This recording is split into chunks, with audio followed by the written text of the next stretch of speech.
পাখির রাজা ঈগল, যা সহজে ধরা দেয় না কাউকে।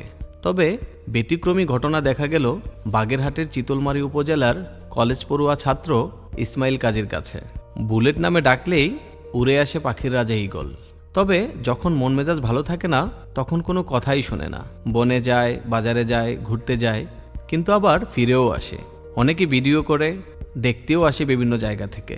বন্যপ্রাণীকে পোষ মানানো বেশ কষ্টসাধ্য বিষয়, আর ঈগলের ক্ষেত্রে এটি তো প্রায় দুঃসাধ্য কাজ। কিন্তু কঠিন হলেও ঈগল ছানাকে বশে নিয়েছেন ইসমাইল। করছেন সন্তানের মতোই লালন পালন। 4 থেকে 5 মাস আগে বাড়ির পাশে একটি গাছের মগডালের বাসা থেকে নিচে পড়ে যায় ঈগল ছানাটি। এরপর সেটিকে বাড়িতে এনে চিকিৎসা করে পোষ মানিয়ে ফেলেন ইসমাইল। এলাকাবাসী জানালেন, দুর্লভ প্রজাতির পাখিটি পোষ মানিয়ে সবাইকে তাক লাগিয়ে দিয়েছে ইসমাইল। পড়াশোনার পাশাপাশি পাখিটাকে লালন পালন করছে এবং সর্বোচ্চ গুরুত্ব দিয়ে স্বাস্থ্যের দিকে লক্ষ্য রাখছে। পাখিটির ব্যাপারে ইসমাইল কাজীর পাশে দাঁড়ানোর প্রতিশ্রুতি দিলেন জেলা প্রাণী সম্পদ বিভাগ। পড়াশোনার পাশাপাশি নিজ সন্তানের মতোই তাকে দেখে শুনে রাখেন ইসমাইল।